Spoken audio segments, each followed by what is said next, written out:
The nightmare always began the same way. Magnus Ironpaw stood on the ridge overlooking Stonebridge Valley, watching 1,500 souls prepare to die.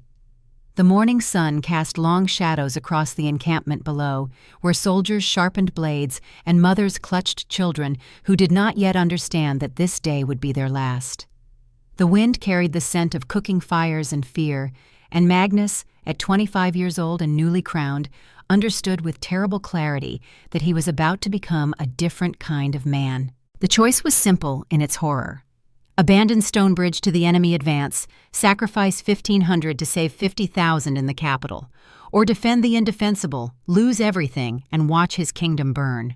He gave the order to retreat. The screams followed him for a decade. Magnus woke in darkness, his breath coming in ragged gasps that echoed through the cavernous royal bedchamber. Sweat soaked the silk sheets beneath him, and for a moment he was neither king nor warrior, merely a man drowning in the ghosts of decisions that could never be unmade. His hand reached instinctively to the left side of the bed, seeking the warmth of another presence, finding only cold emptiness where Ravenna should have been. Had been for 8 years of marriage. Had not been for 4 months of unexplained absence. The pre-dawn light filtering through the heavy curtains painted the room in shades of gray that matched the color of his grief. Magnus forced himself upright, his body protesting with the particular aches of a warrior who had fought too many battles and won too few of them without cost. At 35, he carried scars both visible and otherwise. The jagged line across his ribs where an enemy blade had nearly found his heart. The burn marks on his left forearm from a siege fire that had consumed half his battalion. The phantom pain in his right knee that predicted weather changes with grim accuracy. But none of those wounds compared to the one that had no physical manifestation. The one that woke him every night with visions of Stonebridge, with the memory of turning his back on those desperate faces, with the knowledge that leadership sometimes demanded sacrifices that left permanent marks on the soul. He dressed in silence, eschewing the elaborate court attire in favor of simple riding clothes. The castle around him was beginning to stir with the movements of servants and guards changing shifts, but here in the royal wing, solitude reigned. Magnus welcomed it, had come to need it in the months since Ravenna's departure. She had left no note, no explanation, simply vanished one morning while Magnus attended to military exercises on the southern border. The servants reported that she had seemed distracted in the days prior, spending long hours in the tower observatory, staring at the night sky as if reading messages written in starlight. Her handmaidens whispered that she had been having the dreams again, the visions that had marked her as something more than merely queen, something ancient and powerful and frightening in its accuracy. Ravenna had never been wrong about her prophecies, not once in the 8 years Magnus had known her, which made her disappearance all the more terrifying. Magnus descended the stone staircase that spiraled down from the royal apartments, his boots making soft echoes that the castle swallowed into its vast silence. Iron Keep had stood for 400 years, built by his ancestors from the bones of the mountains themselves, a fortress that had never fallen to enemy siege. Its walls held the accumulated history of generations, the whispers of long-dead kings, and the burden of decisions that had shaped the very fabric of the realm. Sometimes Magnus felt crushed beneath that burden. Sometimes he wondered if any man could bear the responsibility of so many ghosts. The guard at the base of the stairs snapped to attention. Marcus, a veteran of the Western campaigns, whose left eye had been claimed by shrapnel and whose loyalty had been earned through shared bloodshed. Magnus acknowledged him with a nod that required no words. In the years since the war, he had learned that some bonds transcended language, forged in the crucible of survival where rank dissolved and only shared mortality remained. The war room occupied the eastern tower, a circular chamber dominated by a massive oak table carved with a map of the kingdom and its territories. General Caius Stormbreaker stood at the window, his broad shoulders silhouetted against the dawn. At 52, Caius remained as formidable as he had been in his prime, though gray now threaded through his dark hair, and the lines around his eyes spoke of too many battles witnessed, too many soldiers mourned. He turned as Magnus entered, and the king saw in his mentor's face the same exhaustion that he felt in his bones. They had been fighting together for 17 years, brothers in all but blood, bound by oaths spoken in the darkness before battles where death had seemed not merely possible, but inevitable. Caius spoke without preamble. His voice carried the gravel of a man who had shouted orders across too many killing fields. "Your Majesty, the scouts have returned. They found her trail 3 days north, heading into Frost Peak territory." Magnus felt his chest constrict. Frost Peak, the most remote region of his kingdom, where mountains clawed at the sky and winter reigned eternal, where only the desperate or the damned chose to venture. "She was fleeing," Caius continued, his tone carefully neutral. "The signs were clear. Rapid movement, no stops for rest or food. Whatever drove her, it drove her hard." Magnus moved to the map table, his fingers tracing the route north from the capital to Frost Peak. 10 days of hard riding through increasingly hostile terrain. Ravenna had been pregnant when she left, 7 months carrying their child. The thought of her out there, alone, vulnerable, filled him with a dread more visceral than any battlefield terror he had ever known. "No," he said quietly, "she was not fleeing, she was protecting." Caius raised an eyebrow, the gesture eloquent in its skepticism. "From what?" "From whatever she saw in her visions." Magnus met his general's gaze. "My wife did not run from danger, old friend. She ran toward something, or someone." The general's expression shifted, understanding dawning. "You think she saw the child's future, saw a threat we don't yet perceive?" "I think," Magnus said slowly, "that Ravenna knew she was dying, and she knew what needed to be done to save our son." His voice cracked on the last word, and he forced steel back into it through sheer will. "I think she has been preparing for this moment for months, and I was too blind to see it." Caius was quiet for a long moment. Then he moved to the table, his scarred hands spreading across the map. "I will ready a company, 50 riders, our best trackers." "No." Magnus shook his head. "Too many. If there is danger, I will not lead more men into an ambush. 20 riders, veterans only, men who have earned the right to choose death if it comes to that." The general's jaw tightened, but he nodded. It was the calculus they had learned at Stonebridge. Sometimes the few must be risked to preserve the many. Sometimes leadership meant accepting that not everyone could be saved. "When do we leave?" "Within the hour." Magnus turned toward the door, then paused. "Caius, if this goes wrong, if I do not return, you know what must be done." The general's voice was rough with emotion he rarely showed. "I know, the kingdom endures always." Magnus climbed back to his chambers to retrieve his sword and traveling pack, moving through the motions with mechanical precision. The blade had been his father's, before an assassin's poison had claimed the old king 12 years prior. Magnus had been 23, thrust into a crown he had never expected to wear, forced to navigate the treacherous waters of court politics, while simultaneously leading his kingdom through the final brutal years of a civil war that had nearly torn the realm apart. He had been good at war, had possessed an instinct for tactics, for reading the battlefield, for making the cruel calculations that separated victory from annihilation. But peace had proven more difficult.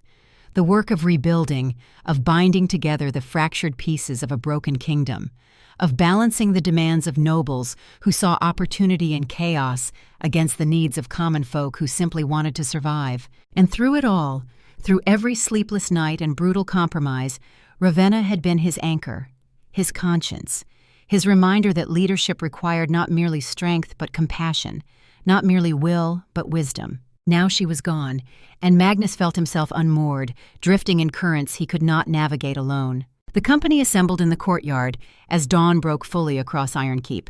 20 men, all veterans, all scarred by the same fires that had forged their king. They wore light armor designed for speed rather than protection, carried provisions for 2 weeks in the wilderness, and asked no questions about their destination or purpose. These were men who had followed Magnus through hell itself. They would follow him into the frozen wastes of Frost Peak without hesitation. Caius approached as Magnus mounted his warhorse, a massive black destrier named Shadow, who had carried him through 7 major battles without falter. The general's voice was low, meant only for the king's ears. "Marcus the quartermaster brought something to my attention this morning. 3 months ago, someone authorized a scouting expedition to Frost Peak. 4 men. They returned with intelligence about settlements in the high country.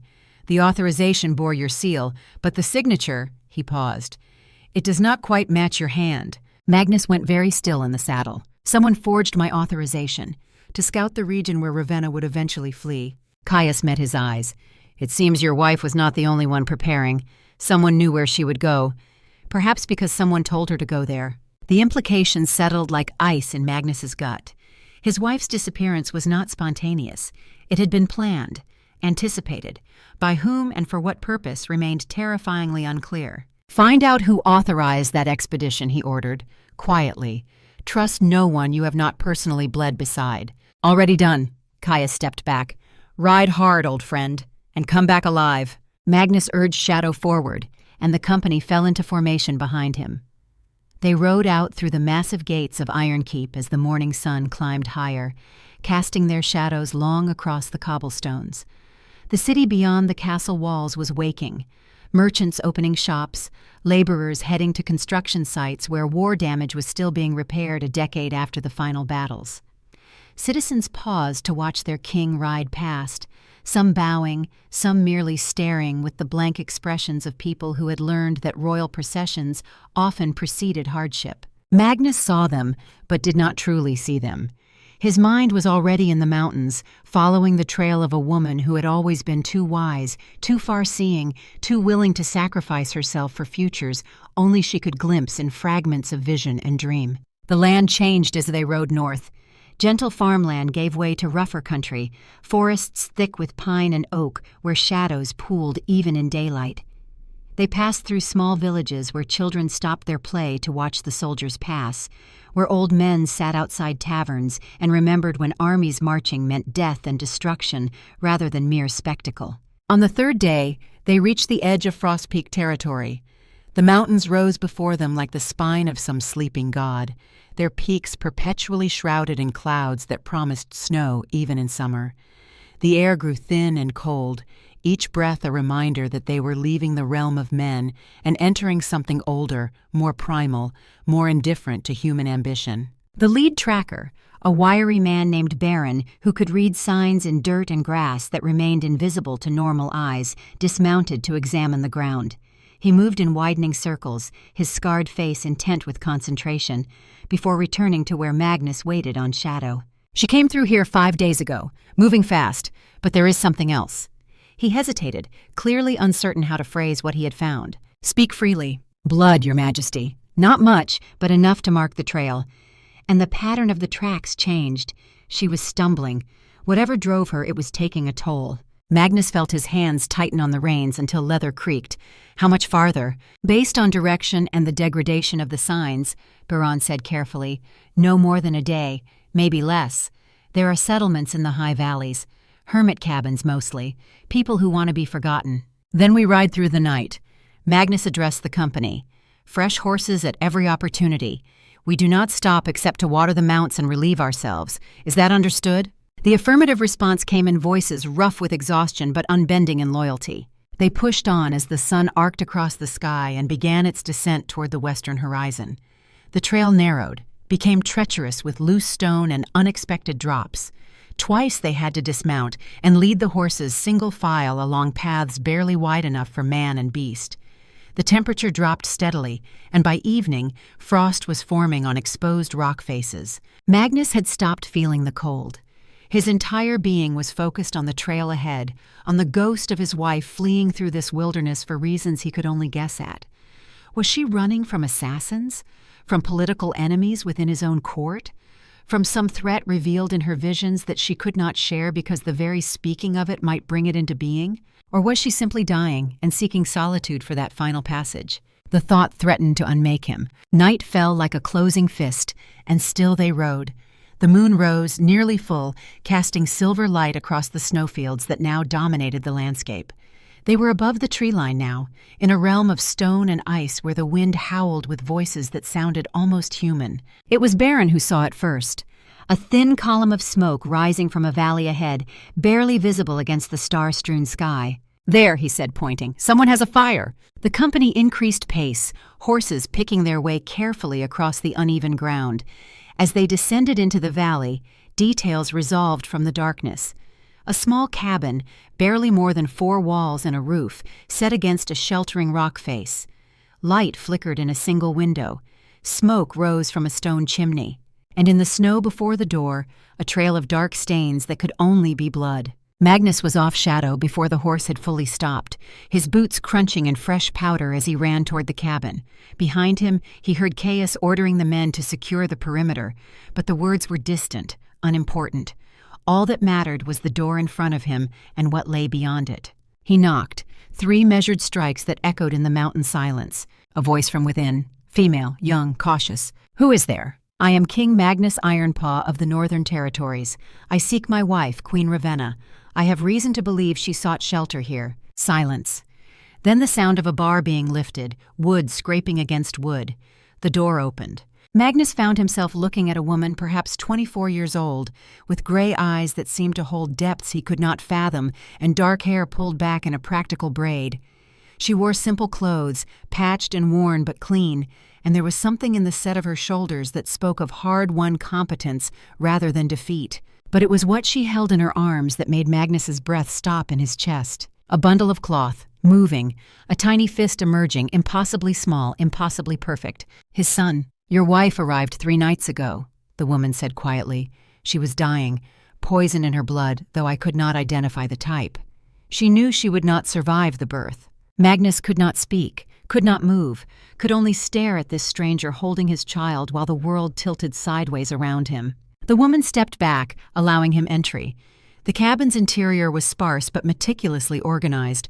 Herbs hung drying from the rafters, medical supplies arranged on rough shelves, books stacked in corners, their spines worn from repeated reading. And on a low bed against the far wall, covered respectfully with a quilt, the still form of the woman Magnus had loved with a depth that terrified him. "I did everything I could," the gray-eyed woman continued. "Field medicine, herbs, even prayers to gods I stopped believing in years ago. But the poison had been administered over weeks, months perhaps.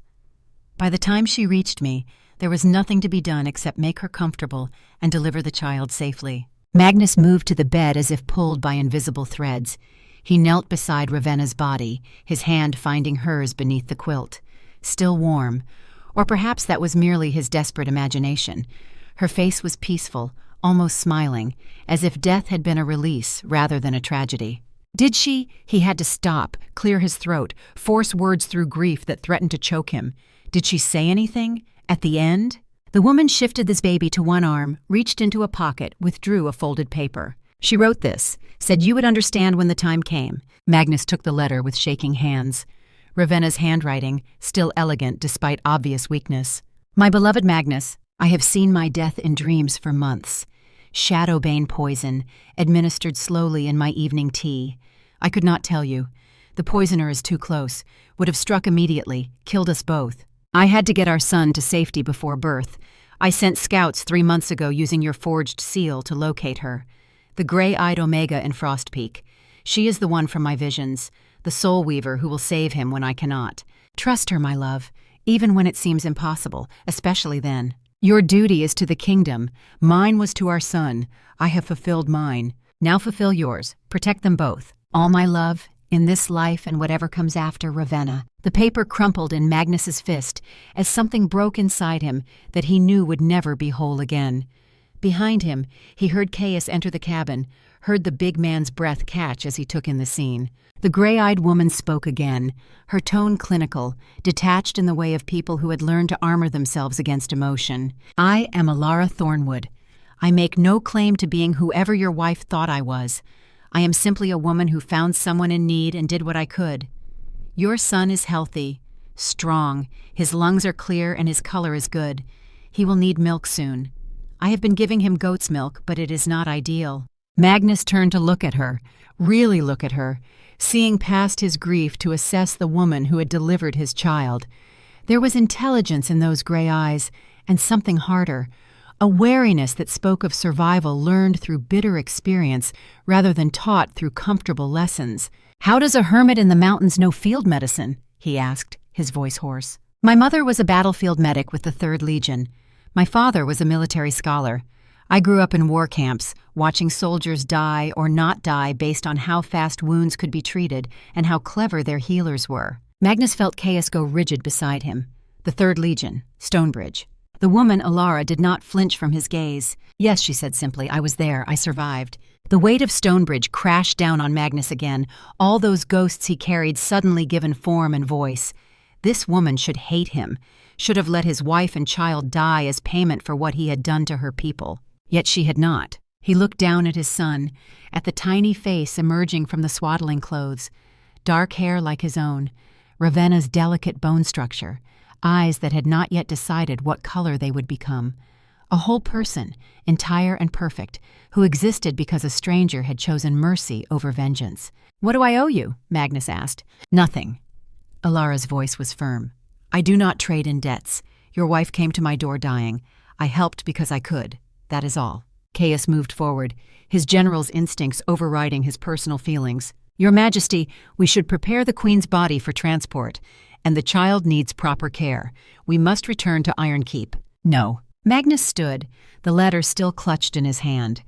He moved to Elara, stopped just beyond arm's reach, conscious that he was a large man and a king, and both of those things could be threatening to a woman alone. "My wife's last words were to protect you both. I intend to honor that. But I need you to come with us, to Iron Keep."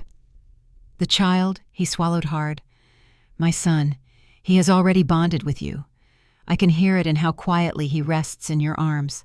Elara's expression closed like a door slamming shut. "No, absolutely not. I left civilization for a reason. I helped because I had to. I am done." Magnus felt desperation rising in his chest. "Grey Council killed the 3rd Legion camp. Did you know that?" He saw the words land like physical blows. Elara's face went pale, her grip on the baby tightening protectively. "You are lying." "I wish I were." Magnus pulled a sealed document from his inner pocket, one he had carried for years, waiting for the right moment to reveal its secrets. "This is the official report, suppressed by my father's advisors. The attack on Stonebridge was not enemy action. It was Grey Council eliminating Omega bloodlines they deemed dangerous. Your parents were on their execution list, scholar and medic, both Omega sympathizers. They died protecting you." Elara stared at the document as if it were a serpent. When she spoke, her voice was barely above a whisper. "Why should I believe you?" "Because," Magnus said quietly, "I have spent 10 years trying to undo the damage Grey Council did to this kingdom. Because they are still operating, still killing, and they will come for you the moment they learn you delivered my son. Because my wife, who was never wrong about her visions, said you were meant for this. And because," he met her eyes directly, "you want revenge as much as I do." The silence stretched between them, broken only by the baby's soft breathing and the wind howling outside the cabin walls. Finally, Elara spoke. "I want it in writing. Royal decree witnessed. 1 year. I help you keep your son alive, help you identify Grey Council operatives. Then I am free. Full pardon for any laws I have broken by living outside pack structure. Land deed in my name, somewhere far from court politics. And enough gold to ensure I never have to depend on anyone's charity again." Magnus felt something like admiration cut through his grief. This was not a woman asking for rescue. This was a survivor negotiating terms as an equal. "Done. All of it. You have my word." "Your word," Elara said coldly, "and a contract signed by 3 independent witnesses, filed with the Royal Archives, publicly registered so it cannot be conveniently forgotten or altered." Caius made a sound that might have been a laugh or a cough. "She has your measure, sire." Magnus extended his hand.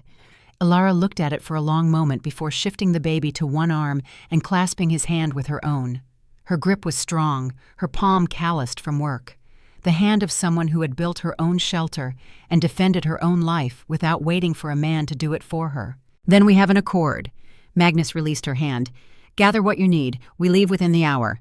Elara moved through the cabin with efficient speed, packing herbs and medical supplies into a worn leather satchel, rolling up blankets, selecting books from her small library with the care of someone choosing which memories to preserve. Magnus watched her, this woman who had just negotiated with a king as if they were equals, and felt something shift in his understanding of what Omega meant. He had been raised to believe that Omegas were the foundation of society. Necessary, valuable, but ultimately subordinate to the alphas who led and the betas who managed. The Civil War had taught him that such hierarchies were more fragile than they appeared, that power without wisdom bred tyranny, and that some of the bravest people he had ever known were those the system had deemed weakest. But Elara Thornwood was teaching him something else entirely. That strength came in forms he had not learned to recognize. That survival itself was a kind of power, that a woman with nothing could negotiate like an empress because she knew the value of what she offered. His son began to fuss, small sounds of discomfort that threatened to build into true crying. Elara immediately set down the pack she was filling and returned to the baby, making soft shushing sounds that seemed to calm him instantly. She checked his swaddling, adjusted the cloth, and the infant settled again. Magnus moved closer, drawn by an instinct he did not fully understand. "May I?" he hesitated. "May I hold him?" Elara's gray eyes studied him for a moment, measuring something. Then she carefully transferred the bundle into his arms. "Support his head. Keep him close to your chest so he can hear your heartbeat." Magnus followed her instructions, drawing his son against him for the first time. The baby was so small, so impossibly fragile, and yet Magnus could feel the life in him, the strength that had fought its way into existence despite poison and hardship and a mother's sacrifice. "Hello, little one," he whispered. "I am your father. I am sorry I was not there when you were born. I am sorry your mother cannot hold you. But I promise you this, I will give my life before I let harm come to you. I will reshape this kingdom into something worthy of your future, and I will make sure you grow up knowing that your mother was the bravest person I ever knew." The baby's eyes opened, unfocused but searching, and Magnus felt something crack open in his chest. This was his son, his legacy. The reason Ravenna had endured months of slow poison rather than seek help that might have saved her but doomed the child. This small life was worth more than crowns or kingdoms or the weight of all Magnus's accumulated guilt. He looked up to find Elara watching him with an expression he could not quite read. "What will you name him?" she asked quietly. "Cassian." Magnus smiled through tears he had not realized were falling. It was Ravenna's father's name, a scholar who died believing that knowledge could bridge any divide, heal any wound. "Cassian," Elara repeated, testing the syllables. "It is a good name. Strong." Outside, Magnus heard his men making preparations for the return journey. Caius was organizing a litter to carry Ravenna's body with all the dignity due a fallen queen. Others were seeing to the horses, redistributing supplies to make room for their unexpected passengers. The general appeared in the doorway. "We are ready, Your Majesty, but I recommend we camp here tonight. The horses are exhausted, and traveling these passes in darkness with a newborn is asking for disaster." Magnus nodded, reluctant to leave, but recognizing the wisdom in Caius's counsel. "Make it so. Post double guards. I want sentries on every approach." As the general moved away to relay orders, Elara spoke. "There is something else you should know about your son. Something I observed during the delivery but did not understand until I had time to think." Magnus looked at her, seeing tension in the set of her shoulders. "Tell me, when he was born, when he took his first breath, there was a moment." She struggled for words. Light. Silver light. It should not have been possible.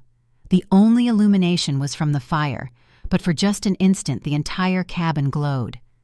And I felt, she touched her chest, something here, a connection, like a thread pulling taut between us. Magnus thought of his wife's letter. The soul weaver who will save him. He looked down at Cassian, sleeping peacefully against his chest, and wondered what destiny Ravenna had seen that required such specific pieces to fall into place. "Do you know what a soul weaver is?" he asked. Elara shook her head. "Only from my mother's journals. She wrote about them once, years ago. Omegas who could bond with others, sense emotions, even share life force in desperate circumstances. But she said they were extinct, hunted to annihilation 3 centuries ago by people who feared power they could not control." "Grey Council," Magnus said grimly. "They have been erasing threats to their vision of order for longer than most kingdoms have existed." He looked at this woman who had somehow become central to his son's survival, who carried genetics that made her a target for forces that would not hesitate to kill her simply for existing, and felt the burden of responsibility settle over him like familiar armor. "You understand what this means. If you truly are what my wife believed, if you possess abilities Grey Council thought eliminated, then coming to Ironkeep may be the most dangerous thing you have ever done." Elara met his gaze without flinching. "I understand, but you made me a promise. 1 year, then I am free." 1 year, Magnus agreed, though even as he said it, he suspected that neither of them truly believed that timeline. Some doors, once opened, could never be closed again. Some paths, once started, led to destinations that could not be turned away from. They spent that night in the cabin, taking turns keeping watch while the baby slept and Ravenna's body rested in state.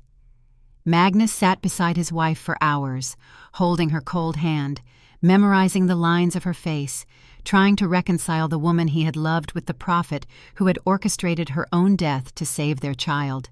Elara kept her distance, giving him space for grief, but Magnus noticed how her eyes kept returning to Cassian, how her hands moved instinctively toward the baby whenever he made the smallest sound. The bond his wife had spoken of was real.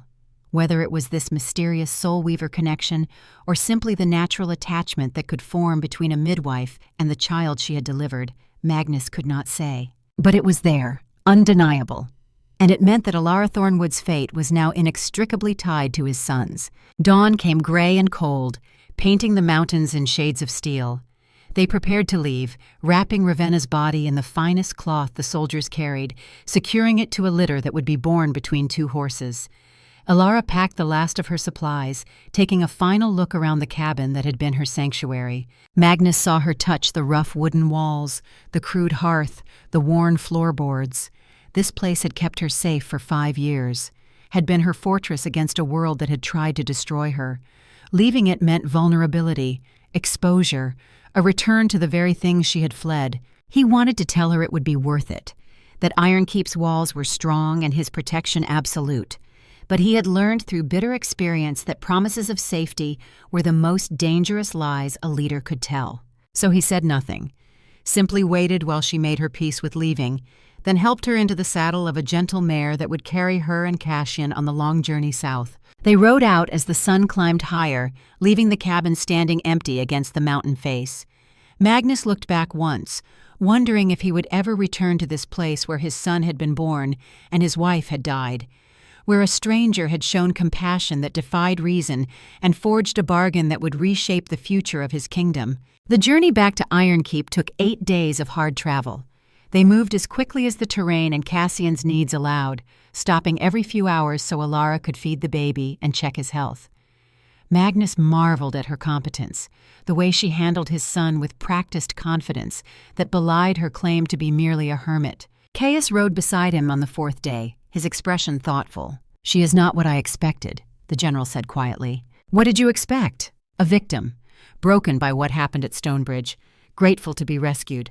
"And instead?" Caius smiled grimly. "Instead, we have negotiated a contract with someone who treats kings like merchants and expects accountability. She will be interesting at court, or dangerous." Magnus watched Elara ahead of them, the baby secured against her chest in a sling she had fashioned. If she truly is what Ravenna believed, Grey Council will move against her the moment they learn of her existence. Then we keep them off balance. Caius's voice hardened. "We have names now from the interrogations after the last assassination attempt. Time to start removing pieces from their board." "Carefully," Magnus cautioned. "Grey Council has survived for centuries because they know how to adapt. Push too hard, and they will scatter. We need to appear ignorant while we learn the full extent of their network." "As you say, sire." But the general's tone made clear his preference for more direct action. They entered the outskirts of the capital on the 9th day, as afternoon sun turned the stone walls of Ironkeep gold.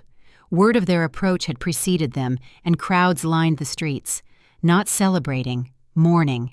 Black banners hung from windows, and citizens bowed their heads as the procession passed, paying respects to the queen they had loved and the king who had failed to protect her. Magnus bore their judgment in silence. He had earned worse. Elara's eyes were wide as they rode through the city gates, taking in the scope of the capital with the wariness of someone who had lived too long in isolation. Buildings rose 5 and 6 stories, markets sprawled across vast squares, and thousands of people moved through streets that seemed to pulse with chaotic energy. Magnus remembered his own first arrival at Ironkeep, fresh from provincial holdings, overwhelmed by the sheer scale of power concentrated in stone and steel. He understood her apprehension. The cabin in Frostpeak had been comprehensible. This was a world that could swallow someone whole and never notice their absence. The castle itself loomed above the city, its towers piercing the sky, its walls thick enough to house entire battalions. Magnus had been born within these walls, had learned statecraft in its halls and warfare in its training yards, and still sometimes felt like a guest rather than master. They dismounted in the main courtyard, where servants rushed forward to attend horses and soldiers. Lady Cordelia Winterbourne, mistress of the household and a woman whose age remained mysteriously indeterminate, descended the main stairs with the measured grace of someone who had seen 30 years of royal transitions and remained unimpressed by any of them. "Your Majesty." Her voice carried the particular blend of respect and familiarity earned through decades of service. "We received word of the Queen's passing. The castle mourns with you." Magnus nodded acknowledgement. "Lady Cordelia, I present Elara Thornwood, who will be residing with us as guardian to my son." He saw Cordelia's eyes flick to Elara, assessing with the speed of someone who had evaluated countless courtiers and found most wanting.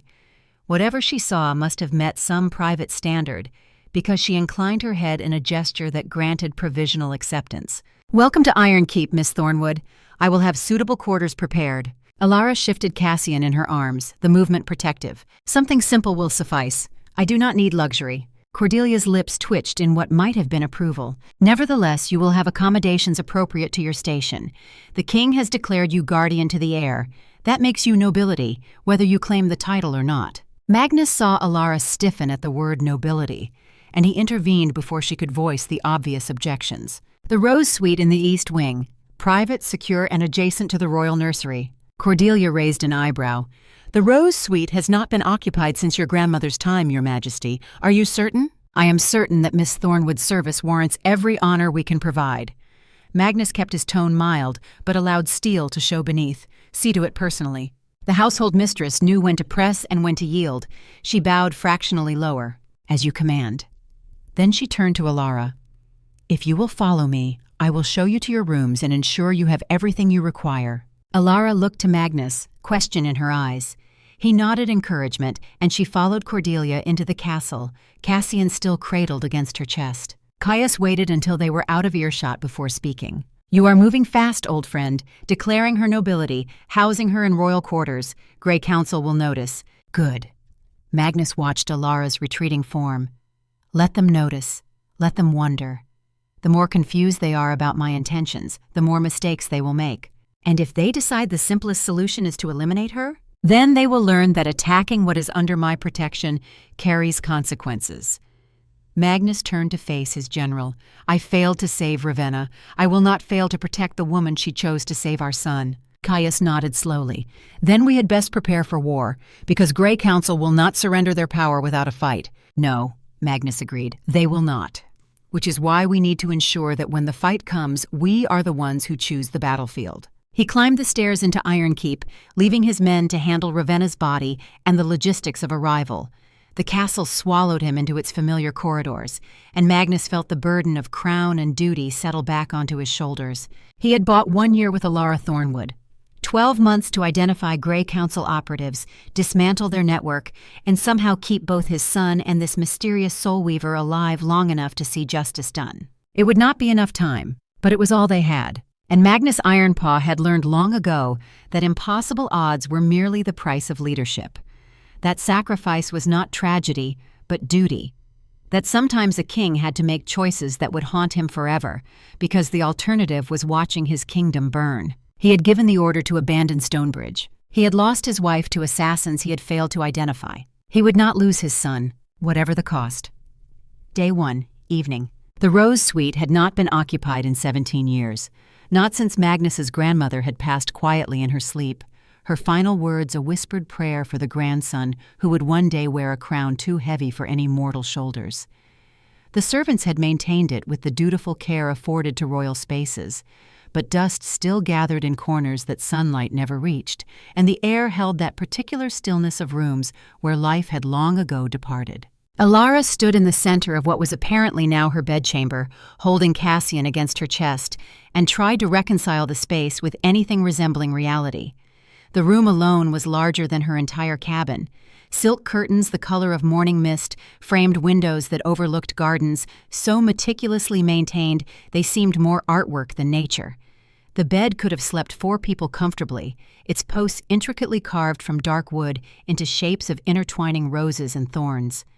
Tapestries depicting ancient battles and royal hunts covered walls built from stones older than most kingdoms. It was beautiful, oppressive, entirely wrong. Lady Cordelia moved through the space with practiced efficiency, directing servants who appeared and disappeared like ghosts, bringing fresh linens and lighting lamps that pushed back the gathering dusk. The household mistress had the kind of face that revealed nothing unless she chose to reveal it. Features sculpted by years of navigating court politics where a misplaced expression could end careers or lives. She turned to Elara with eyes that assessed without judgment. The adjoining room has been prepared as a nursery. I took the liberty of having the royal cradle moved from storage. It has rocked 7 generations of heirs. Your son will sleep safely there. He is not my son. Elara kept her voice even. I am merely his guardian.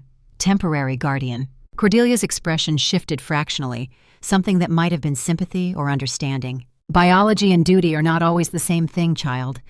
I have served this family long enough to know that the bonds we choose can be stronger than those assigned by blood. Before Elara could formulate a response, Cassian began to cry. Not the tentative whimper of mild discomfort, but the full-throated wail of an infant whose needs had reached critical urgency.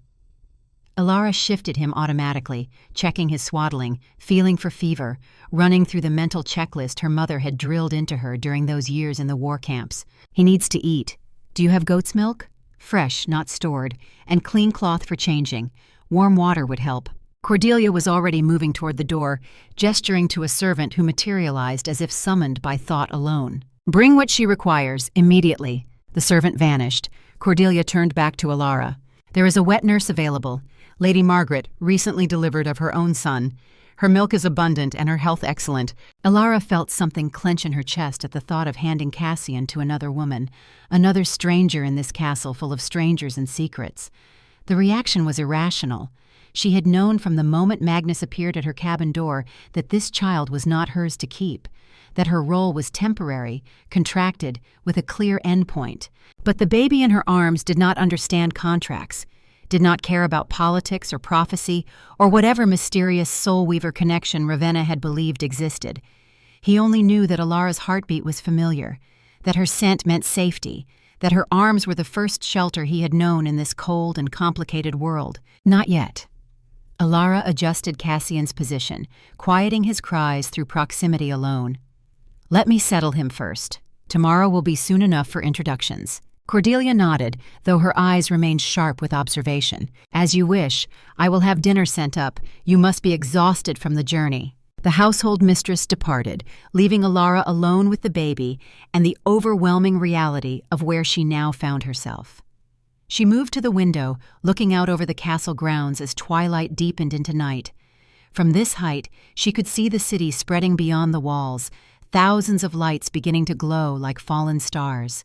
So many people, so much noise and movement and life pressed together in ways that made her skin crawl with remembered panic. The 3rd Legion camp had been crowded, chaotic, but it had possessed its own logic, its own rhythms that she had learned to navigate. This place operated on rules she did not know, with hierarchies she did not understand, and the penalty for error might be far worse than simple exclusion. Cassian settled against her, his cries fading to occasional hiccups. Elara found herself swaying automatically, the rocking motion something her body knew before her mind could question it. She hummed under her breath, a melody her mother used to sing while stitching wounds by lamplight, words in a language Elara had never learned but whose meaning lived in the bones. A knock at the door interrupted the fragile peace. Elara tensed, then forced herself to call out permission to enter. A young servant appeared, barely 16, carrying a tray laden with food and a pitcher of what Elara hoped was fresh milk. The girl's eyes went wide at the sight of the baby, and she set the tray down with exaggerated care, as if afraid any sudden movement might shatter something precious. Thank you. Elara kept her tone gentle, recognizing fear when she saw it. The servant bobbed an awkward curtsy and fled, leaving Elara to wonder what stories were already circulating about the mysterious woman the king had brought home from the mountains. She fed Cassian carefully, using a cloth to dribble milk into his mouth until he seemed satisfied, then changed him with efficient movements born of necessity rather than experience. Her mother had taught her the basics of infant care during a winter when camp fever had killed 3 women mid-pregnancy and left their babies orphaned. Elara had been 14, still believing the world made sense, still trusting that competence and kindness would be enough to survive. The war had taught her otherwise. She placed Cassian in the ornate cradle that dominated the nursery, watching him settle into sleep with the absolute trust only the very young possessed. For a moment she envied him that innocence, that inability to comprehend how fragile safety truly was. Then she turned to her own needs, stripping off travel-stained clothes and washing in water that had been left warming by the fire. The simple act of being clean felt like a luxury she had almost forgotten existed. At the cabin, bathing had been a matter of heating water over the fire and making do with a crude wooden tub. Here, servants had prepared everything, anticipated needs she had not voiced, created comfort without being asked. It should have felt like care. Instead, it felt like obligation, like debt accumulating with every small service. Elara dressed in a simple shift that had been left folded on the bed, clearly intended as night clothes, though the fabric was finer than anything she had worn even before her exile. She moved to the window again, unable to settle, her mind racing through everything that had happened in the span of 3 days. She had delivered a prince, watched a queen die, negotiated with a king, and now found herself trapped in a role she had never sought, bound by a contract she had demanded but already regretted. The knock this time was heavier, more assured. Elara called permission, and the door opened to reveal Magnus himself, divested of traveling clothes in favor of simple dark garments that made him look less like a king and more like the soldier he had once been. His eyes found Cassian first, relief evident in the softening of features that grief had hardened to granite. "How is he? Sleeping?" "Fed and changed. He is a remarkably calm child considering the circumstances of his birth." Magnus moved to the cradle, looking down at his son with an expression that made Elara turn away, feeling like an intruder on private grief. When he spoke again, his voice was rough. "I came to thank you, properly. Not as king to subject, but as father to the woman who saved my son's life." Elara kept her gaze on the window, on the city lights that were easier to look at than the raw emotion in Magnus's face. "I did what anyone with medical training would have done." "No." Magnus's contradiction was firm. Most people would have closed their door, would have let fear override compassion. You chose differently, and that choice deserves acknowledgement beyond a mere contract. "What else could you possibly give me?" Elara heard the bitterness in her own voice and hated it. "You have already promised freedom, land, and enough gold to ensure I never need to ask anything of anyone again. There is nothing more I want from you or your kingdom." Silence stretched between them, heavy with unspoken truths. Then Magnus spoke again, and his words carried a gravity that made Elara finally turn to face him. "I gave the order to abandon Stonebridge. I was 25 years old, 3 years into a war I had not started but was expected to end, and I chose to sacrifice 1,500 people to save 50,000. Every face from that camp haunts me. Every child, every elder, every soldier who trusted that their king would protect them. I carry their ghosts with me into every decision I make." Elara studied him, seeing past the crown and title to the man beneath, the one whose eyes held depths of pain that matched her own. "Why are you telling me this?" "Because you have every right to hate me, to have left Ravenna and Cassian to die as payment for what I did to your family. But you did not, and I need to understand why." Elara moved away from the window, crossing to the fireplace where flames cast dancing shadows across stone walls. "I was 14 when Stonebridge fell. Young enough to believe the world was just, old enough to understand that survival required pragmatism over idealism. My father gathered the medical staff and scholars that night, told us to run while the attack was focused elsewhere. My mother argued, said her duty was to stay with the wounded." She paused, memory sharp as broken glass. "My father hit her. The only time in my life I ever saw him be violent. He hit her hard enough to stun, then he picked me up and ran. We made it to the forest line before the real massacre started.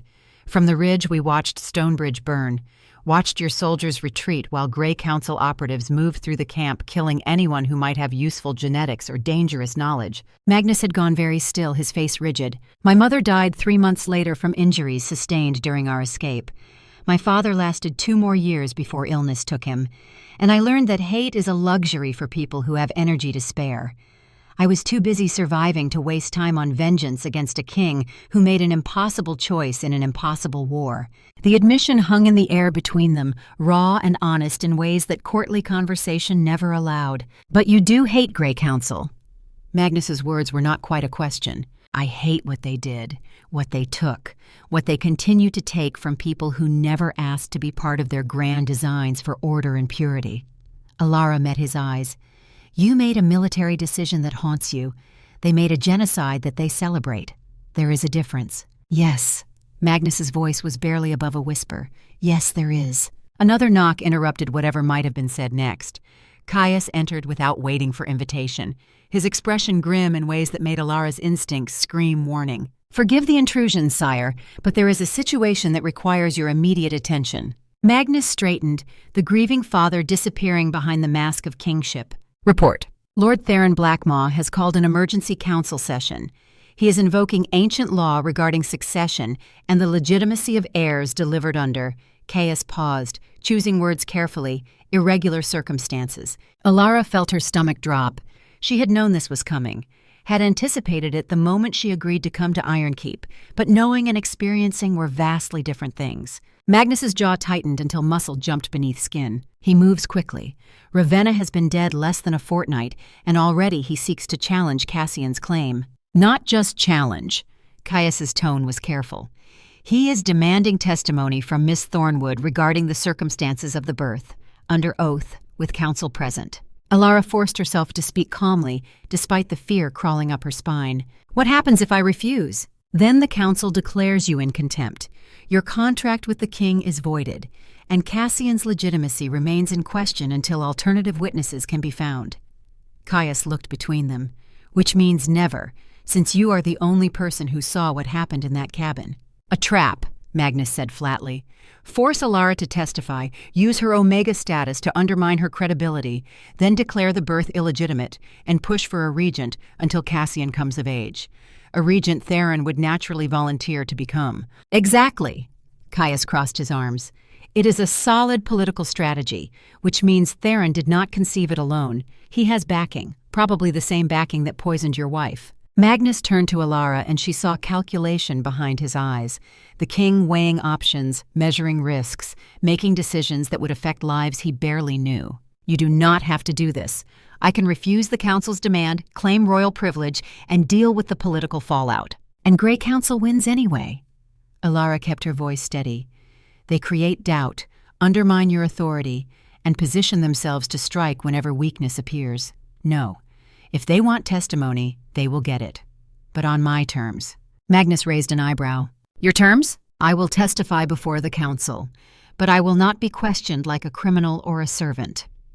Elara felt something harden in her chest, the same survival instinct that had kept her alive through 5 years of isolation.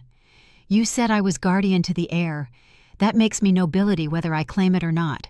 So I will testify as nobility, which means I have the right to question my questioners, to demand evidence for any accusations, to call into doubt the motives of anyone who challenges my word." Caius made a sound that might have been approval. "She knows the law better than half our nobles. My father was a military scholar. He spent his life studying how power functions and how those without it can leverage what little they have." Elara looked at Magnus. "If Grey Council wants a fight, I will give them one, but I will not be easy prey." Magnus studied her for a long moment, then something shifted in his expression. Pride, perhaps, or recognition. "Then we prepare. The council meets at dawn. That gives us 8 hours to build your case and anticipate every attack Theron might mount." Elara nodded, feeling the familiar weight of battle preparation settle over her. This was different than physical combat, but the principles remained the same. Know your enemy. Understand the terrain. Protect your vulnerabilities while exploiting theirs. The war camps had taught her to survive. Now she would teach Grey Council that survival and weakness were not synonyms. Day 2, dawn. They worked through the night, Magnus and Caius drilling Elara on council procedures, courtly etiquette, and the intricate dance of noble politics where a misplaced word could undo hours of careful positioning. Finn, the young scholar Caius had mentioned, appeared near midnight with armloads of legal texts and historical precedents, his Omega status making him nearly invisible to guards who never questioned the movements of servants. He was slight, nervous, with ink-stained fingers and eyes that burned with the particular intensity of people who had found power in knowledge when physical strength was denied them. Elara recognized that hunger immediately, had seen it in her father's face when he pored over tactical manuals by lamplight. Finn spread documents across a table that had probably hosted diplomatic negotiations and peace treaties. There are precedents, not many, but they exist. In the Third Dynasty, an heir was delivered by a captured enemy medic during a siege. The council at the time ruled that the circumstances of birth matter less than the legitimacy of bloodline. As long as witnesses can attest that the child is truly the king's, the location and attendance are irrelevant. "How do we prove bloodline?" Elara asked. "I have no way to verify Cassian is Magnus's biological son beyond my word." "Blood type," Finn replied promptly. "It is not conclusive, but royal bloodlines have maintained detailed records for centuries. If Cassian's blood type matches possible combinations of King Magnus and Queen Ravenna, it supports legitimacy. We would need to draw blood from an infant." Magnus's voice was flat. "I will not subject my son to pain to satisfy political theater." Finn hesitated, then spoke carefully. "There may be another way. Soul Weaver bonds, if they truly exist as the old texts claim, create a kind of resonance. People bonded to the same individual can sense each other. If Miss Thornwood is genuinely connected to Cassian, and you as his father share a natural paternal bond, you should be able to feel some echo of each other's presence." "That is mysticism, not evidence," Caius objected. "Which is why it might work." Finn's excitement was building. Grey Council has spent centuries erasing proof that Soul Weavers existed. They have no counter-argument prepared for someone who demonstrates abilities they claimed were myth. Elara felt all eyes turn to her. "I do not know how to demonstrate something I do not understand. When Cassian was born, there was light.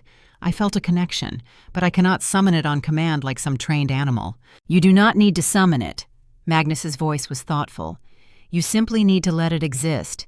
If the bond is real, proximity should be enough." "Assuming it is real," Elara countered. "Assuming I am not simply a woman who helped deliver a baby and now finds herself in far over her head, only one way to find out." Magnus extended his hand. "May I?" Elara looked at his scarred palm, the calluses earned through decades of sword work and hard living.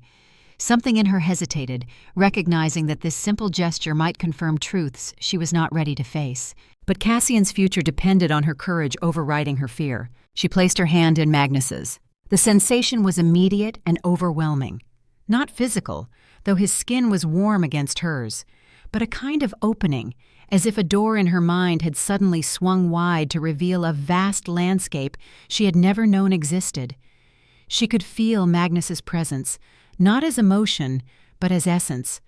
The burden of his grief, the steel of his determination, the bone-deep exhaustion of carrying responsibilities that never lessened.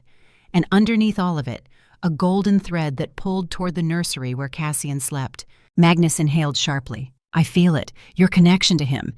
It is like he struggled for words, like you are a bridge I am crossing to reach my own son." Elara pulled her hand back, shaken by the intimacy of that brief contact. It had been like letting someone read her soul, exposing vulnerabilities she had spent years armoring against. Finn was scribbling notes frantically, his excitement overriding any sense of courtly discretion. "This is remarkable.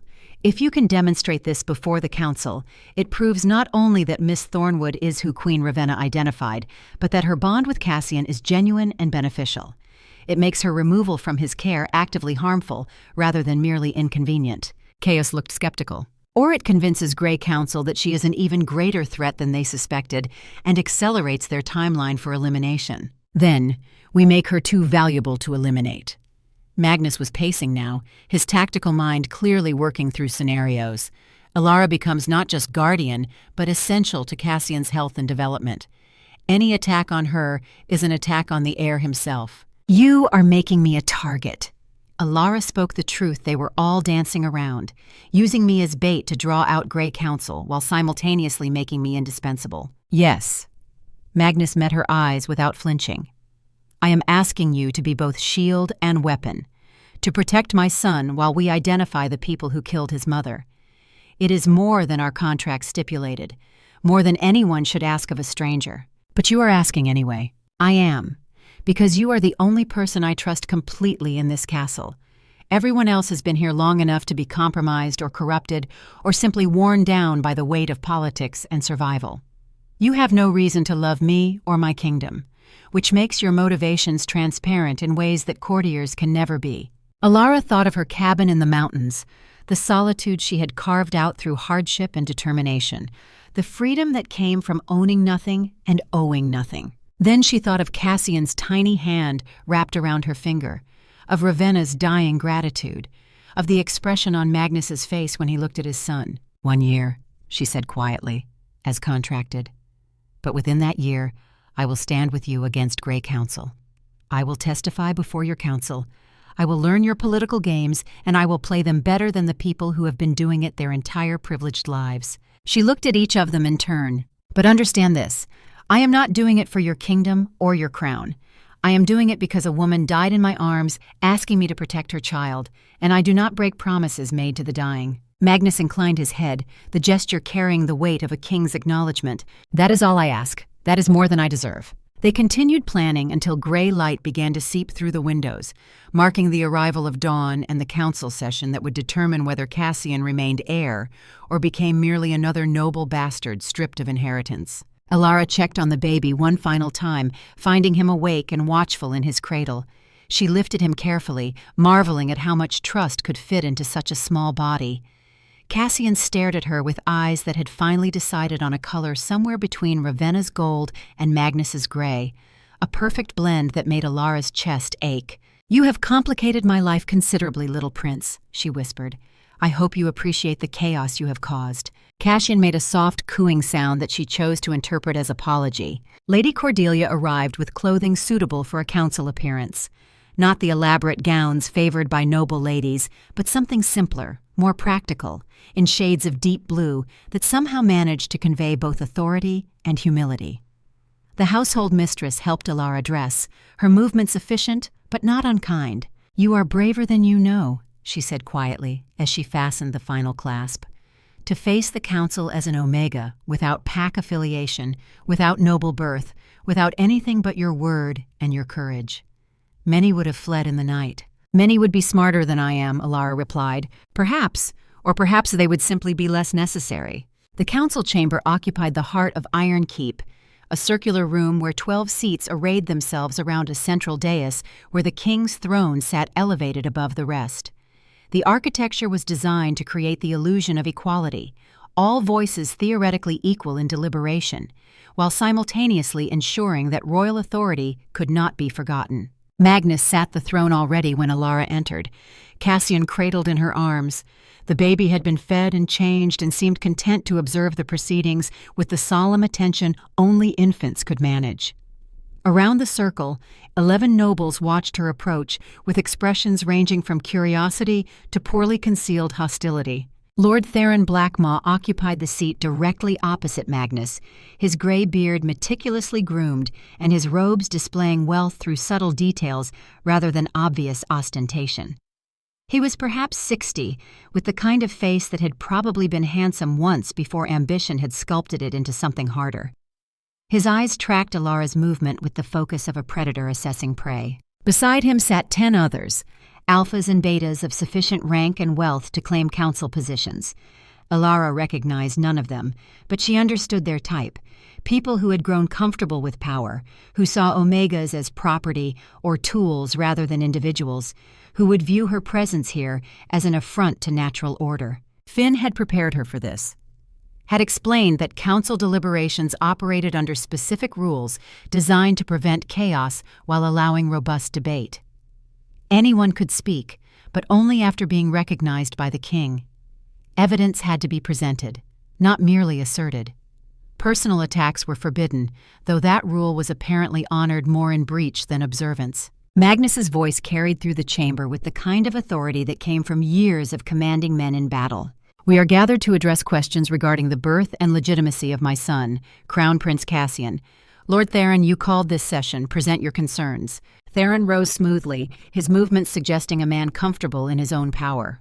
"Your Majesty, the council means no disrespect to your grief or your heir. However, the circumstances surrounding Prince Cassian's birth demand examination. Queen Ravenna departed the castle without escort or explanation. She died in the wilderness, attended only by an unaffiliated Omega with no credentials, no pack standing, and no way to verify her account of what transpired. He paused, letting his words settle. For the stability of the succession, we must establish beyond doubt that the child presented as heir is truly of your blood and Queen Ravenna's. We must verify that his birth was natural and untainted by foul play or substitution. These are not accusations, but necessities for a kingdom still recovering from civil war. Doubt regarding succession could reignite conflicts we have spent a decade trying to resolve. It was smoothly done, Elara had to admit, framing legitimate questions in ways that seemed reasonable while simultaneously undermining her credibility and casting suspicion on Cassian's parentage. Magnus's expression remained neutral, but Elara could see tension in the set of his shoulders. The council's concerns are noted. Elara Thornwood has agreed to provide testimony under oath, but I remind this assembly that she acts under my protection and will be afforded the respect due to guardian of the Crown Prince. Theron inclined his head in acknowledgement that conveyed no actual agreement. Of course, Your Majesty, the council seeks only truth, not conflict. Magnus gestured to Elara. Approach. Elara moved to the center of the chamber, Cassian still in her arms. She had debated leaving him in the nursery, but decided his presence would make it harder for the council to reduce him to an abstract question rather than a living child. She faced the assembled nobles and spoke before they could question. My name is Elara Thornwood. I am the daughter of scholar Marcus Thornwood and medic Helena Thornwood, both deceased, both formerly of the 3rd Legion. I was raised in military camps, trained in field medicine and survival tactics. 5 years ago, I established a residence in Frost Peak territory, where I have lived alone until Queen Ravenna arrived at my door 3 nights before King Magnus and his company reached my cabin. Her voice was steady, each word clear and deliberate. The Queen was dying. She had been poisoned over a period of months with a substance I later identified as Shadowbane. She was also in active labor. I did what my training prepared me to do. I delivered the child. Prince Cassian was born healthy despite the circumstances. Queen Ravenna died shortly after, at peace knowing her son survived. Theron rose again, his tone deceptively gentle. A tragic tale, Miss Thornwood. But you understand our difficulty. You claim to be a medic, yet you have no formal credentials. You claim the child is the king's, yet there is no way to verify. You claim the queen died naturally, yet we have only your word that you did not contribute to her death, either through incompetence or design. Elara felt Cassian shift in her arms and forced herself to breathe calmly, to let anger fuel her words rather than cloud her judgment. You question my credentials. My mother trained under Master Physician Alderon Greaves, who established the field surgery protocols still used in your military. I learned at her side for 5 years before Stonebridge fell. I have set broken bones, stitched arterial wounds, treated everything from arrow injuries to plague fever. But you are correct that I have no formal credentials, because Omega are not permitted to attend university or sit for licensing examinations. So you have created a system that denies me qualification, then questions my competence based on that denial. Several council members shifted uncomfortably. Elara pressed her advantage. You question the child's parentage. Blood type analysis can confirm hereditary possibilities. Or we can wait until Prince Cassian is old enough to demonstrate physical characteristics that match his parents. But I suspect your concern is not really about biology. You simply find it politically convenient to create doubt. Theron's expression hardened. Careful, Miss Thornwood. You stand before your betters and would do well to remember appropriate humility. I stand before political opportunists who see a dead queen and infant prince as a chance to advance their own power. Elara's voice cut through the chamber. You want humility? Here is truth instead. Queen Ravenna died asking me to protect her son from people who would use him as a pawn. She specifically warned against gray shadows. At the time, I thought she meant literal darkness. Now I understand she meant gray council. The reaction was immediate. Several council members gasped, others went pale. Theron himself seemed to freeze for a fraction of a second before his features smoothed into careful neutrality. Magnus leaned forward on his throne, his voice dangerous. That is a serious accusation, Miss Thornwood. Grey Council has not been confirmed to exist beyond conspiracy theories for 2 centuries. Then explain how Queen Ravenna knew to warn me against them. Elara turned to face Magnus directly. Explain why she was poisoned over months in a castle where every meal is prepared by trusted servants and every drink is tasted by bodyguards. Explain why she fled alone rather than seek help from people who theoretically had her best interests at heart. She turned back to the council. I am not a politician. I do not understand your games of influence and favor, but I understand survival, and I know when people are afraid of truth. So here is my testimony, sworn before these witnesses. Prince Cassian is the legitimate son of King Magnus and Queen Ravenna. He was born of natural delivery with no complications beyond those caused by his mother's poisoning. He is healthy, strong, and has every right to the throne you are attempting to deny him. And if Grey Council wants to eliminate me for saying that, at least now everyone in this room knows why. The silence that followed was profound. Elara could hear her own heartbeat, could feel Cassian's warmth against her chest, could see Magnus's expression shift from surprise to something approaching pride. Then Theron laughed. It was not a pleasant sound. Theatrics and accusations without evidence. The council is not impressed by emotional outbursts, Miss Thornwood. We deal in facts, not conspiracy theories designed to deflect legitimate questions. Then let us discuss facts. Magnus rose from his throne, descending to stand beside Elara in a gesture of solidarity that was not lost on anyone present. My wife left this letter. He produced the document Ravenna had written, passed it to the nearest council member. You will note her handwriting, her personal seal, her explicit trust in Miss Thornwood. The letter passed from hand to hand, each council member examining it with varying degrees of skepticism. Furthermore, Magnus continued, Miss Thornwood possesses abilities that Queen Ravenna specifically identified in her visions.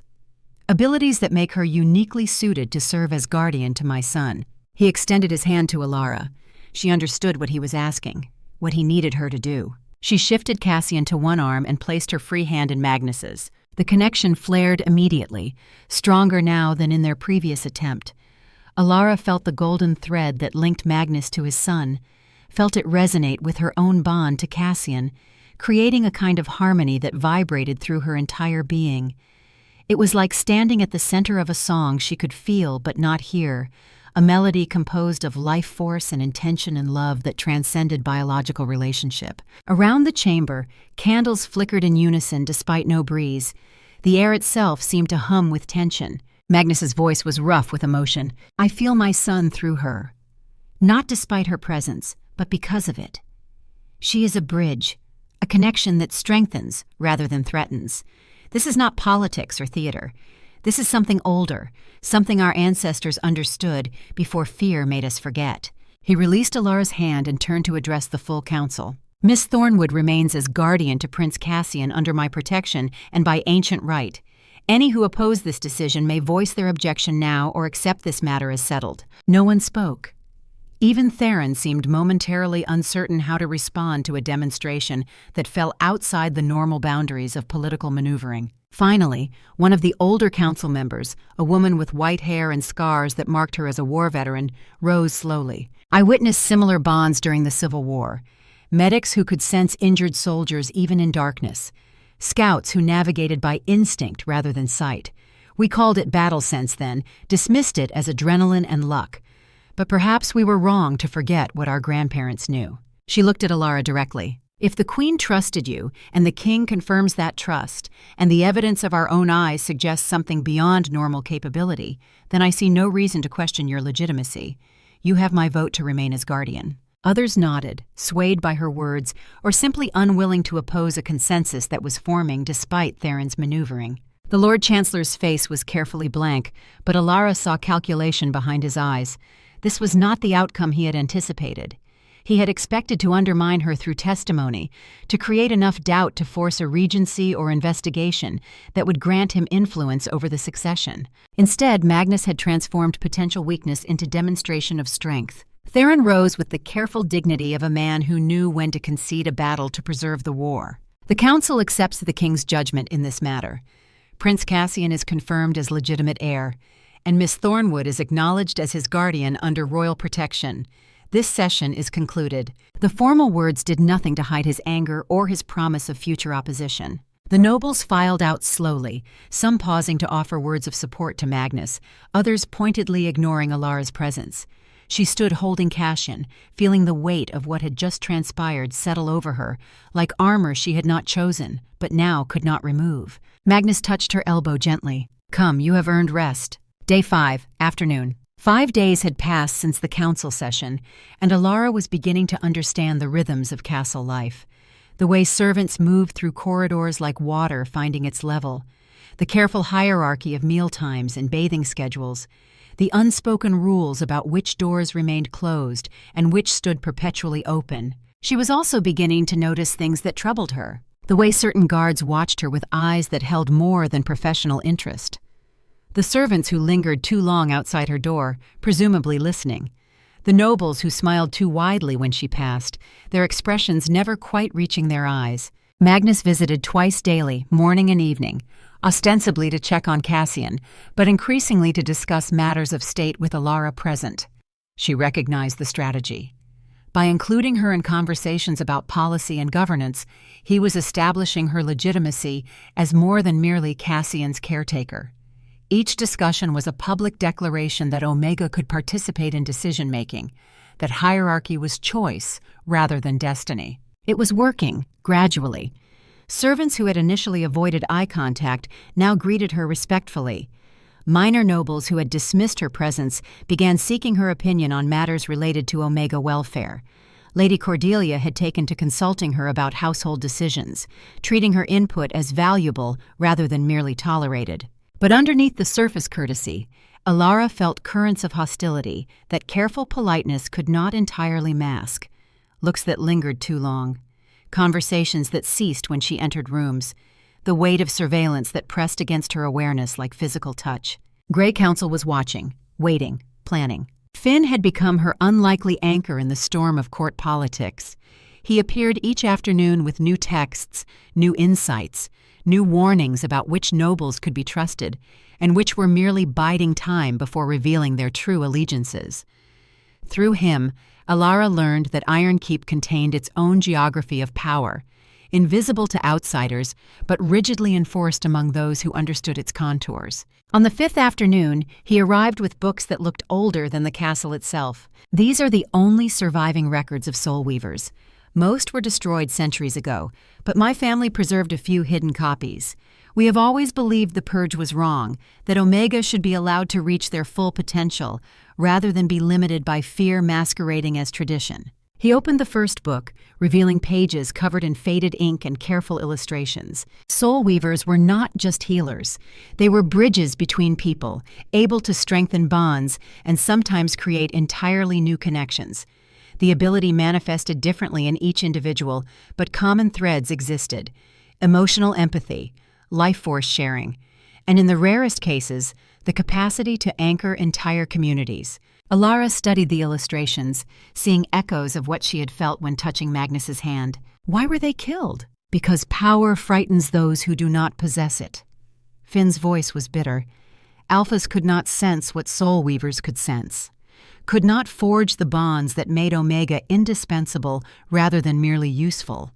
So they convinced themselves that such abilities were dangerous, unnatural, requiring elimination for the safety of all. He looked up from the book. Your parents knew what you were. That is why Grey Council targeted them. That is why they sent you away, kept you isolated, tried to ensure you never developed your abilities. But I did develop them. Elara touched the page where an illustration showed threads of light connecting multiple figures, just slower, later, without guidance, which makes you more dangerous to Grey Council than your parents ever were. Finn's expression was somber. Because you learned to survive first, learned competence and self-sufficiency before power. You will be harder to kill than the soul weavers they hunted before. Elara closed the book, feeling the weight of inheritance she had not asked for. I do not want to be a symbol or a weapon. I want to honor my contract and return to my cabin. Finn's smile was sad and knowing. I think we both know that will never happen. You felt the bond with Prince Cassian. That does not disappear when a contract expires. You are tied to him now for as long as both of you live. The truth of it settled into Elara's bones, heavy and inescapable. Then I suppose I had better learn what I am capable of, she said quietly, before Grey Council decides the best time to eliminate me. Day 14, morning. 2 weeks into her stay at Ironkeep, Elara stood in the nursery watching Cassian practice the complex art of bringing his fist to his mouth. He was developing personality now, showing preferences and dislikes. He enjoyed being sung to but hated sudden loud noises. He would stare at candle flames with absolute fascination, but cried when taken into rooms that were too cold. Most notably, he had begun to respond to her emotional state with uncanny accuracy. When she was calm, he slept peacefully. When she was anxious, he fussed and refused to settle. The bond Ravenna had predicted was growing stronger with each passing day, weaving itself into the fabric of both their lives until Elara could no longer imagine existence without this small presence that had become so central to her world. A commotion in the hallway interrupted her observation. Raised voices, running footsteps. Elara moved to the door. Cassian automatically gathered into her arms and found chaos erupting in the corridor outside. Magnus appeared, his face thundercloud dark, Caius close behind. They found another one. The king's voice was tight with barely controlled fury. Hidden in the wine cellars. Gray council symbol carved into the stone. A shrine? Elara asked. An altar. Magnus's hands clenched into fists. With tokens, hair from Cassian's cradle, cloth from Ravenna's burial shroud. A doll in your likeness, Elara, stuck with pins. Elara felt ice form in her veins. Sympathetic magic. Old, supposedly powerless, but combined with actual surveillance and real threats, it created psychological pressure that could break even strong people. They are preparing something. Caius's tactical mind was clearly working through implications. The altar is fresh, constructed within the last few days, which means someone has access to restricted areas of the castle. Or multiple someones. Magnus turned to Elara.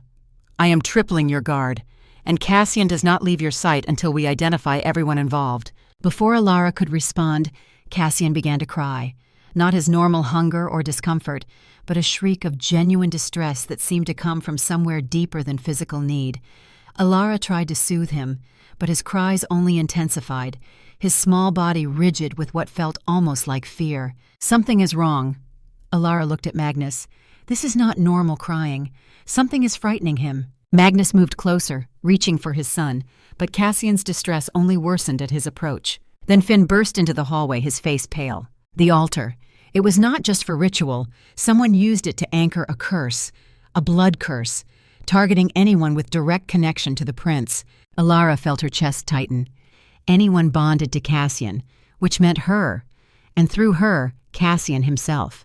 Can you break it? Magnus demanded. Not quickly. Finn was already pulling books from his satchel. I need to research the specific type, find the counter-ritual. It could take hours. We do not have hours. Elara looked down at Cassian, whose cries had taken on an edge of exhaustion. Whatever this curse is doing, it is draining him through our bond. Then cut the bond temporarily. Caius spoke with brutal pragmatism. If the connection is the conduit, sever it until the curse can be broken. I do not know how. Elara felt panic rising. I barely understand how the bond works. How am I supposed to deliberately break it? You do not break it. Magnus spoke with sudden certainty. You redirect it. If you can bond with Cassian, you can bond with me. Use me as a buffer. Let the curse flow through both of us instead of concentrating on him alone. That could kill you, Caius objected. Or it could save my son. Magnus extended both hands, one to Elara, one hovering over Cassian. Do it. Now. Elara did not let herself think. She grabbed Magnus's hand with her free one while keeping Cassian cradled against her chest. The connection exploded through her, but this time she did not just feel Magnus's presence. She actively pulled, channeling the curse's energy away from the baby and into the larger reservoirs of two adult souls. It burned, like acid in her veins, like ice in her lungs. She felt Magnus gasp beside her, but his grip never faltered. Between them, Cassian's cries began to quiet, the terrible tension draining from his small body. Finn was chanting something in a language Elara did not recognize, his hands moving in complex patterns. The air grew thick, oppressive, then suddenly broke like a fever. Cassian fell into exhausted sleep.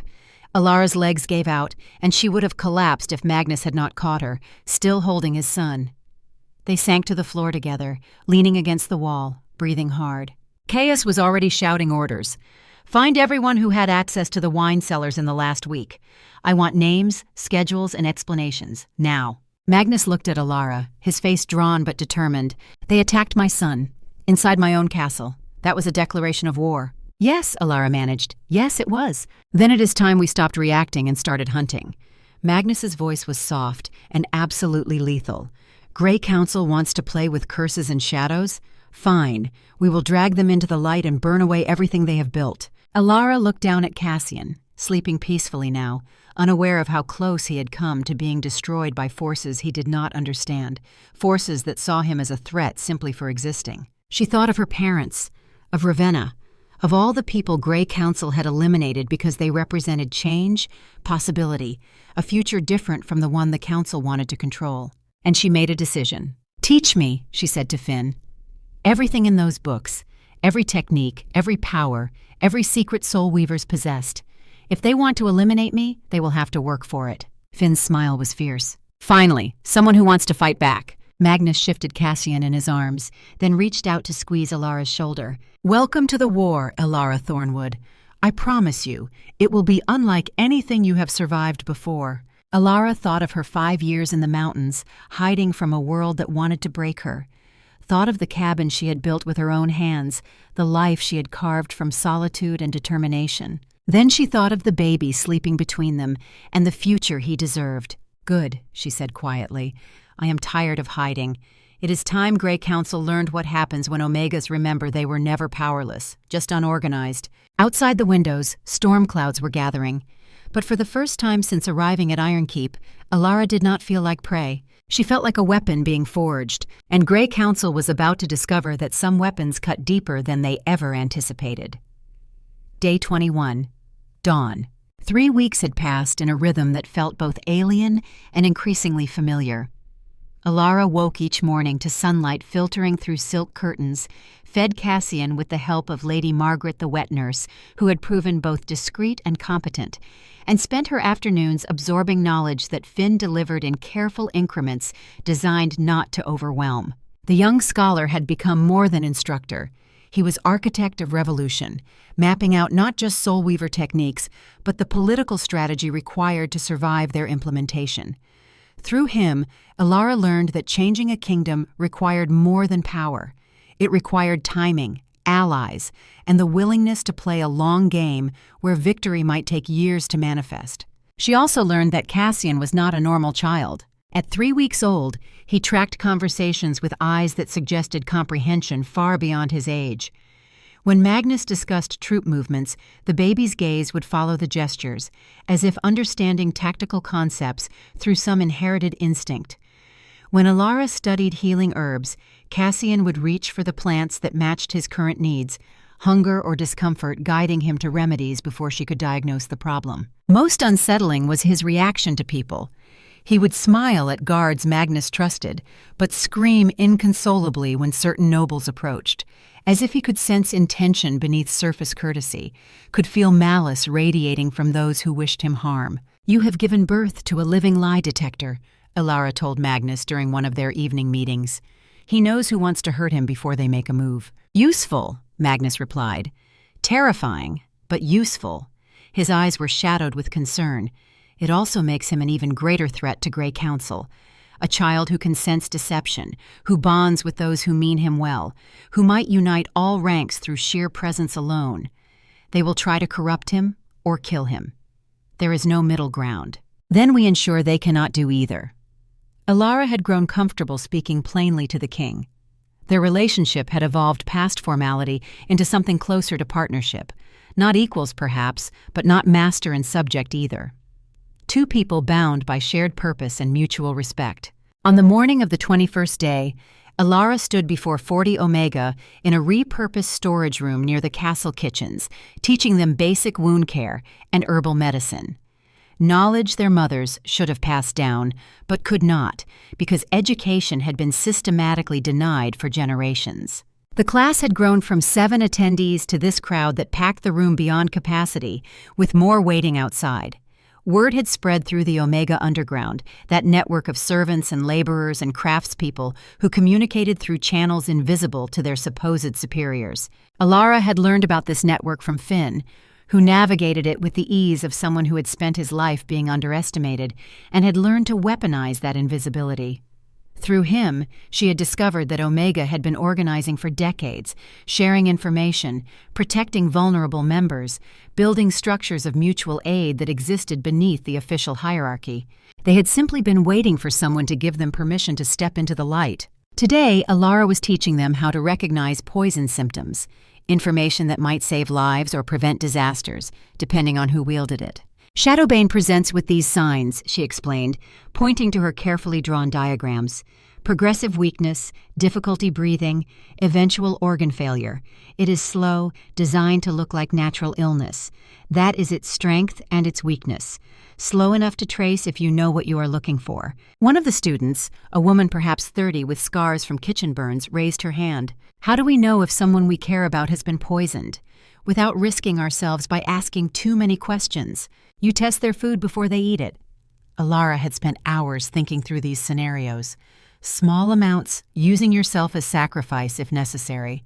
Or you learn which plants react to which toxins.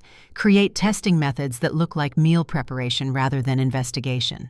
She demonstrated with herbs and water, showing how certain combinations changed color in the presence of specific poisons. But understand this, if you find poison, telling the wrong person makes you a target. You must be certain of who you trust before you reveal what you know. The class absorbed this with the grim practicality of people who understood that knowledge could be as dangerous as weapons. They took notes on scraps of paper, memorized diagrams, asked questions that revealed how deeply they had been thinking about survival in a system designed to keep them powerless. After the class dispersed, Finn approached with an expression that mixed pride and concern. You are teaching them to protect themselves, but you are also teaching them to fight.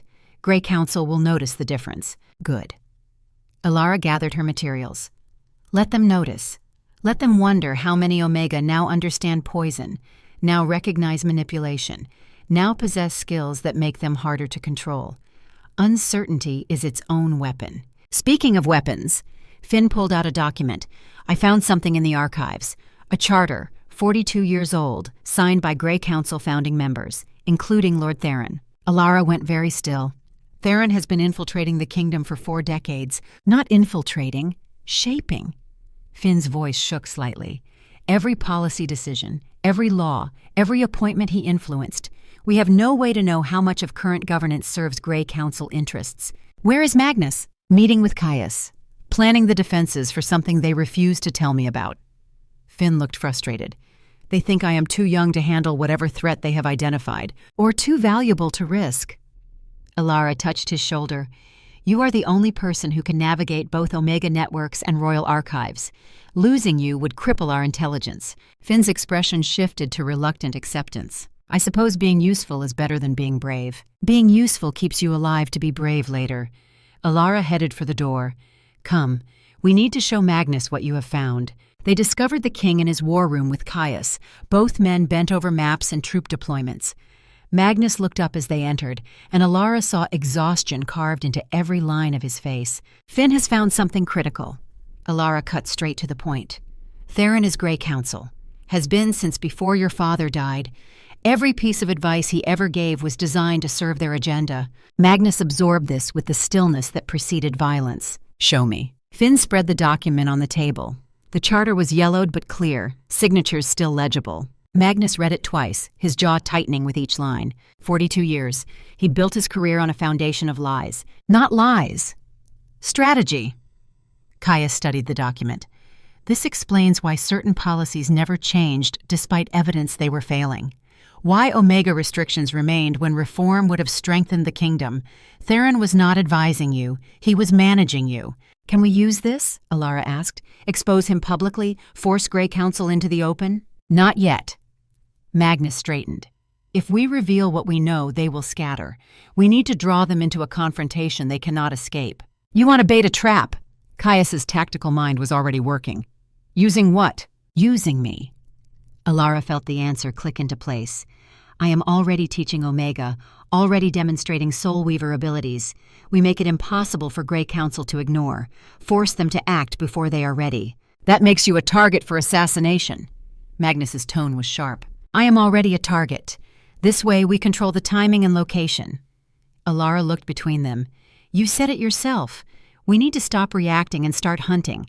so let us set the trap and see who walks into it. The plan came together over the following days with meticulous care. Magnus would host a unity ceremony, ostensibly to honor Ravenna's memory and celebrate Cassian's health. He would invite all nobility, require attendance as show of loyalty, and he would publicly declare new reforms, including education rights for Omega and the end of mandatory pack affiliation requirements. Grey Council could not ignore such direct challenge. They would have to respond, either through political maneuvering that exposed their network or through force that revealed their desperation. Either way, Magnus would be ready. Day 28, Evening of Unity. The Great Hall of Ironkeep had been transformed for the ceremony. Black banners honoring Ravenna hung alongside silver ones, celebrating new life. Thousands of candles cast dancing light across stone walls that had witnessed centuries of royal gatherings.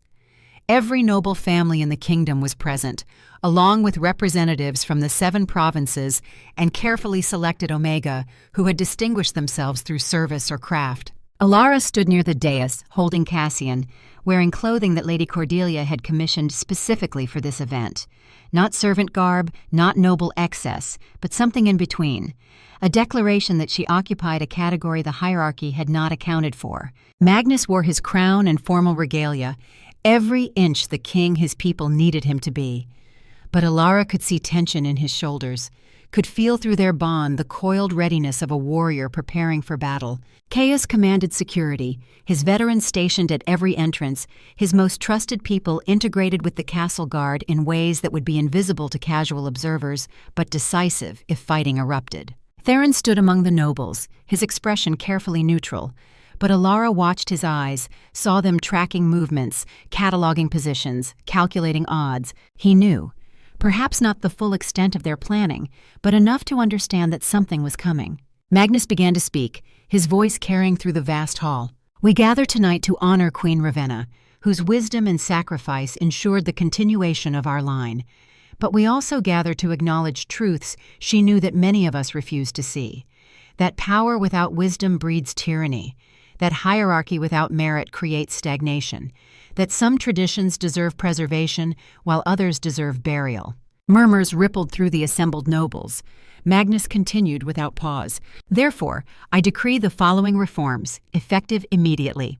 First, all Omega shall have the right to education, to learning any craft or profession for which they demonstrate aptitude. Second, pack affiliation becomes choice rather than requirement. No Omega shall be compelled to join a pack against their will.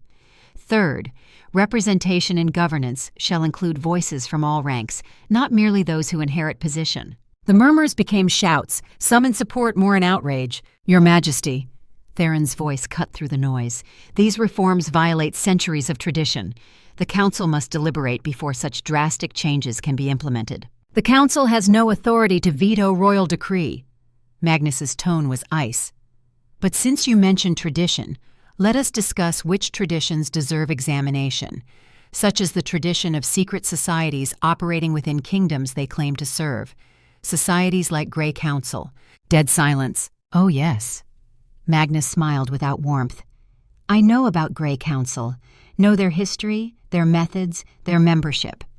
Know that certain nobles in this very room have spent decades undermining my family's rule while pretending loyalty." He turned to face Theron directly. "Know, for instance, that my father's most trusted advisor signed the Grey Council Charter 42 years ago and has been faithfully executing their agenda ever since." Theron's mask slipped. For just a moment, Elara saw naked rage before he controlled it. "Proof, Lord Chancellor? Or merely accusations born of grief and paranoia?" "Proof." Magnus gestured, and Finn stepped forward with the charter document. Authenticated by 3 independent scholars, confirmed through handwriting analysis, verified by witnesses who remember its creation. Theron looked at the document, then at the crowd, calculating his options. Elara could almost see the decision forming behind his eyes. Then he moved, faster than someone his age should manage, pulling a knife from his robes and driving toward Magnus with the focused intent of someone who had nothing left to lose. Caius intercepted him. The general's blade met Theron's with a clang that echoed through the hall. They grappled, years of military training evident in every movement. The hall erupted. Nobles drew weapons. Guards moved to contain chaos. And from the crowd, figures in gray cloaks revealed themselves. Gray Council operatives who had been embedded among guests, waiting for signal to act. 20 of them, maybe more, attacking with coordinated precision. Magnus fought with the skill of someone who had led armies, his blade finding targets with brutal efficiency. But the operatives were well-trained, well-armed, and willing to die for their cause. Elara backed toward the nursery exit. Cassian clutched against her chest when 2 operatives cut off her escape. The Soul Weaver. One of them smiled coldly. Lord Aldrich wants her alive. Aldrich, Magnus's supposedly dead uncle, the mastermind. Elara felt her Soul Weaver abilities flare, pure instinct. She reached out with her mind, not to attack but to connect. Felt the operatives' emotions, their fanatic certainty, their fear buried beneath bravado. And she pushed. Not force, but doubt. Memories of loved ones, of reasons they had once believed in something beyond Grey Council's vision. She pulled on every thread of hesitation she could find and amplified it. One operative faltered, dropped his knife. The other snarled and lunged. Finn appeared from nowhere, smaller knife in hand, and stabbed the operative's sword arm with surprising competence. The man roared, turned on the young scholar. "Run!" Finn shouted at Elara. "Get the prince safe!" Elara ran, heading for the royal vault as planned. Behind her, she heard sounds of fighting intensify. She was halfway to the vault when Caius intercepted her, his armor dented, blood on his blade. "Keep moving, vault is secure, go now." "Where is Magnus?" Elara demanded. "Fighting in the Great Hall, holding the line with 30 men against twice that number." The general's voice was grim. "It will cost him everything if we do not end this quickly." "Then end it." Elara grabbed his arm. "You know how. You have always known how." Caius looked at her, something passing between them. Understanding, acceptance. "Get Cassian safe. That is the only order that matters." He turned and ran back toward the fighting, and Elara knew with terrible certainty that she would not see him alive again. She reached the vault, secured Cassian inside its warded walls, then made a decision that defied every survival instinct she possessed. She went back. The great hall was carnage. Bodies littered the floor, noble and operative alike.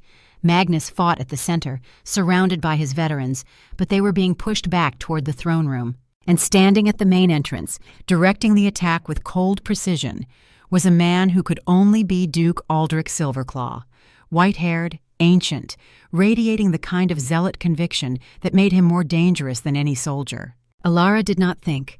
She reached out with her Soul Weaver abilities, broader than she ever had before, and touched every mind in the hall. Showed them what she had seen in Ravenna's memories, accessed through blood left on bandages. The Queen's vision of the future. A kingdom where rank did not determine worth, where children like Cassian could unite rather than divide, where power served wisdom rather than replacing it. Not everyone accepted the vision. Some fought against her intrusion, their minds armored by Grey Council indoctrination. But others wavered, saw possibility where they had been taught to see only threat. And in that moment of hesitation, Magnus's veterans struck with devastating efficiency. The tide turned. Operatives began to retreat, their coordination broken by doubt. Aldrich screamed orders, but his voice no longer carried the same authority. Then Caius reached him. The general and the duke fought with the viciousness of old enemies, every strike carrying decades of philosophical opposition. Aldrich was faster than expected, his age deceptive, his blade finding gaps in Caius's defense. But Caius was fighting for something beyond himself. For Magnus, for Cassian, for a future he would not live to see, but believed in nonetheless. He took a blow meant for Magnus. Aldrich's blade punched through his armor, finding the gap beneath his ribs. Caius staggered but did not fall. Instead, he grabbed Aldrich, holding the duke in place while his blood spilled across the floor. "Now," he gasped. "End it now." Magnus's blade took Aldrich through the chest. Clean. Final. The duke's eyes widened in surprise, then emptied as death claimed him. Caius slid to the floor, still holding Aldrich's corpse. Magnus knelt beside him, catching his general as he fell. "You stubborn old man," Magnus's voice cracked. "You were supposed to retire, not die gloriously." "Could not let you have all the glory."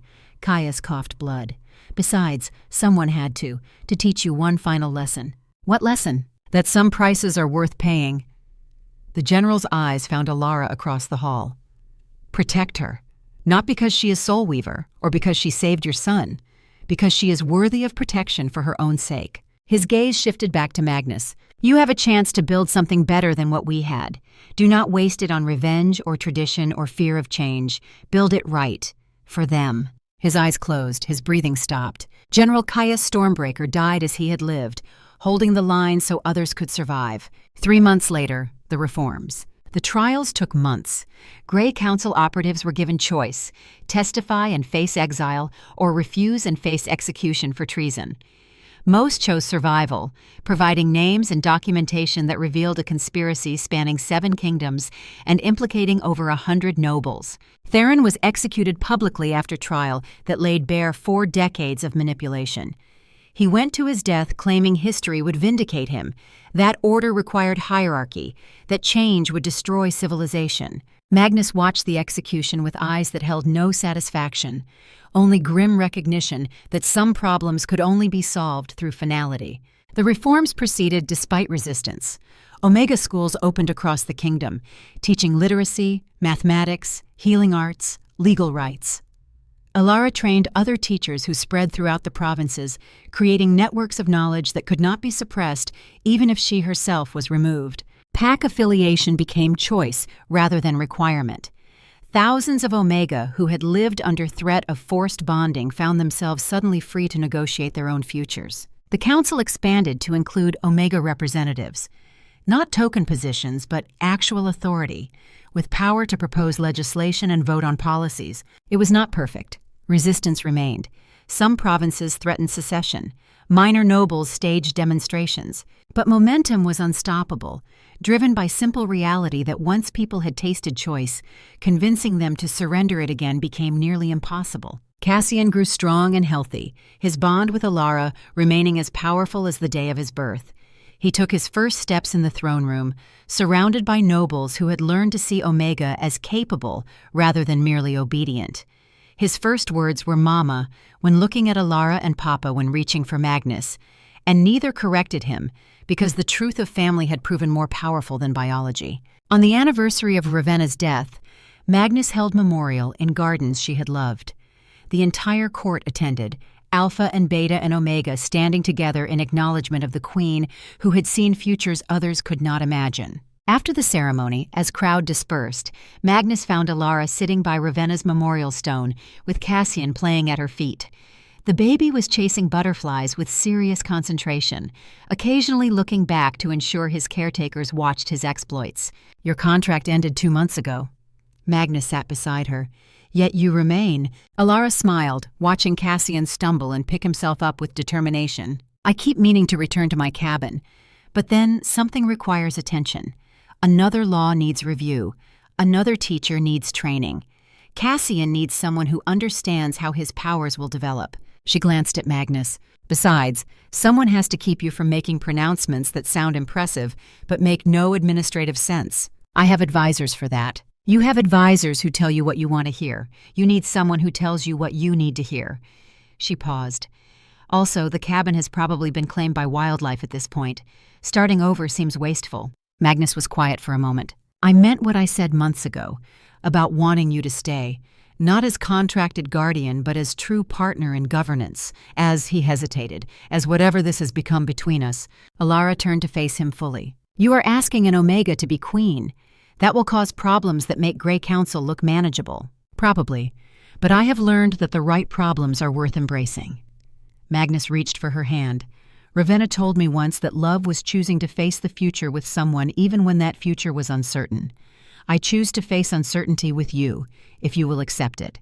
Cassian chose that moment to toddle over, grabbing both their hands and giggling as if the solution was obvious. Elara looked at this man who had been king and warrior and father and friend, who had learned to see past categories that supposedly defined people, who had proven that change was possible even when it required sacrifice that left permanent scars. Then she looked at the child they had somehow both come to parent, who represented a future neither could have imagined a year ago. I will stay, not because you ask, but because I choose to. Not as Omega accepting Alpha authority, but as person partnering with person to build something worth building. She squeezed his hand. But I will not be decorative. I will continue teaching. I will push for changes you find uncomfortable. I will argue with you in front of court when you are wrong. I would not want it any other way." Magnus smiled, and for first time since she had known him, the expression reached his eyes completely. A true partnership, where neither of us has to be perfect, only committed. 3 years later, the coronation. On the 4th anniversary of Elara's arrival at Ironkeep, Magnus stood before assembled kingdom and placed crown on her head. Not elaborate construction favored by previous queens, but something simpler, forged from mountain silver and inlaid with stones from Frost Peak itself. A crown that acknowledged where she had come from rather than trying to erase it. The ceremony was controversial, always would be. But it happened, and in happening, proved that kingdoms could change, that hierarchy was choice rather than destiny, that supposedly impossible was merely difficult when people of courage decided it was necessary. Cassian stood beside them, 4 years old, and already showing signs of abilities that defied categorization. Alpha strength and Omega empathy combined with something entirely new. A bridge between worlds previous generations had tried to keep separate. As they left Cathedral, Elara carrying crown that still felt foreign despite having worn it for an hour, a young Omega approached. She was perhaps 16, with ink-stained fingers and determined eyes. "Your Majesty, I wanted to thank you. Before your schools, I did not know I could read. Now I am studying medicine. Because of you, my daughter will grow up in a world where she can choose her own future." Elara felt tears sting her eyes, not because of me, because of all of us, because people like you chose courage over fear. She looked back at Magnus, at Cassian, at Castle that had become home despite everything. Because we opened doors instead of closing them, and sometimes that is greatest power of all. The story of Elara Thornwood and Magnus Ironpaw became legend, told and retold across generations. They had not created perfect world. Problems remained. Resistance continued. Progress was slow and often frustrating. But they had proven that change was possible, that Omega could lead and Alpha could follow, and the sky would not fall, that bonds chosen were stronger than those assigned, that love in all its forms was foundation rather than weakness. In Mountain Cabin, where everything had begun, wildflowers grew through floorboards, reclaiming space for nature. But travelers would stop there, seeing an abandoned structure, a kind of monument. Place where one woman had opened her door to dying stranger, and in that single act of compassion had changed course of kingdoms. The door stood open still, weathered by wind and time but unbroken, invitation that echoed across years, suggesting that world always belonged to those brave enough to keep their hearts open, even when wisdom argued for closing them. That strength came in forms we did not expect. That power was not about dominion, but about choice. And that sometimes, greatest legacy we leave is not battles we win or crowns we wear, but doors we open for those who come after, possibilities we create, futures we make just a little bit more hopeful than ones we inherited. In Throne Room at Ironkeep, Magnus and Elara ruled side by side, neither overshadowing the other, both contributing what they alone could offer. They made mistakes. They argued. They struggled with problems that had no perfect solutions.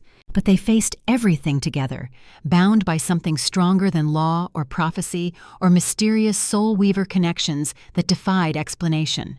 They were bound by simple, profound choice to see each other fully, to honor each other's strengths, to support each other through weakness, and to build toward future that their son and all children who came after could inherit with hope rather than fear. That in end was only magic that mattered. The kind created through courage and compassion and stubborn, beautiful refusal to accept that world had to be the way it had always been. The kind that changed everything, one open door at a time.